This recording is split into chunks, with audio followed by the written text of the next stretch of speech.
Hello friends, আশা করি সকলেই ভালো আছেন। আজকে আমি আবারও চলে এলাম একটা সম্পূর্ণ নতুন ভিডিও নিয়ে। ভিডিও হচ্ছে ইনুমিরেশন ফর্ম, অর্থাৎ এসআইআর যে ফর্ম ফিল আপ এখন তো অনলাইনেও চলছে।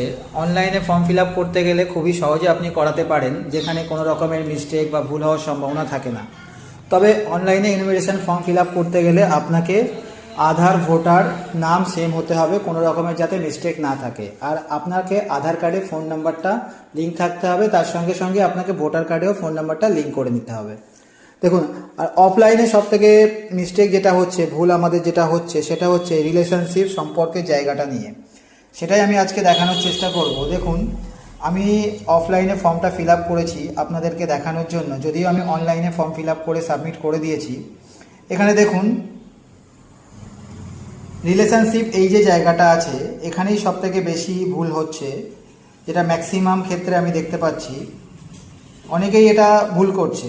দেখুন, আপনি যদি আপনার ভোটার 2002-এ না থেকে থাকে, মনে করুন আপনার বয়স তখন হয়নি, 2002-এ আপনি ভোট দিতে পারেননি, 2002-এ আপনি ভোটার ছিলেন না, তাহলে আপনি ওপরেরটা ফিল আপ করবেন বর্তমান 2025 এখনকার ডিটেলস অনুযায়ী। তার নিচে চলে আসবেন, এখানে আপনাকে লিঙ্কেজটা দিতে হবে। লিঙ্কেজ আপনি মনে করুন আপনার বাবার নাম দিলেন, ভোটার কার্ড থাকলে দেবেন, না থাকলে দিতে হবে না। তার নিচে আপনার আছে রিলেটিভ নেম, মানে আপনার দাদুর নাম, বাবার বাবা, সেক্ষেত্রে আপনাকে রিলেশনশিপ দিতে হচ্ছে ফাদার। এবারে প্রশ্ন হচ্ছে এই জায়গাটায়, আপনি এখানে ফাদার দিচ্ছেন, ঠিক আছে, কিন্তু মনে করুন 2002-এ লিঙ্কেজ অনুযায়ী 2002-এ আপনার বাবার নামও নেই, মায়ের নামও নেই, আপনার দাদুর নাম আছে বা দাদির নাম আছে। আমি ধরে নিলাম 2002 সালে ভোটার লিস্টে আপনার বাবার মায়ের কারো নাম নেই। সেক্ষেত্রে আপনাকে কি করতে হবে, মনে করুন আপনার দাদা দাদি নানা নানি যে কোনো একজনের নাম আছে। আমি ধরে নিলাম এখানে আপনার 2002-এ ভোটার লিস্টে আপনার দাদুর নাম আছে, তাহলে সেক্ষেত্রে এখানে আপনার বাবার নাম নয়, এখানে মনে করুন আপনার দাদুর নাম লিখলেন, তারপরে রিলেটিভ নেম লিখলেন আপনার দাদুর বাবার নাম।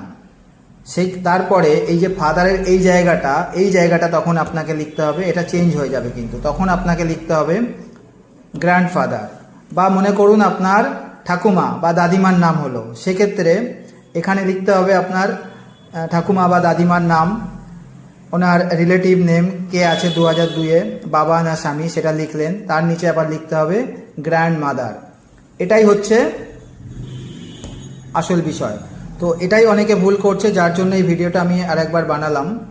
তো যদি আপনার ভিডিওটি ইনফরমেটিভ লাগে, অবশ্যই সকলকে শেয়ার করে দেখার সুযোগ করে দিন, আর আমার চ্যানেলকে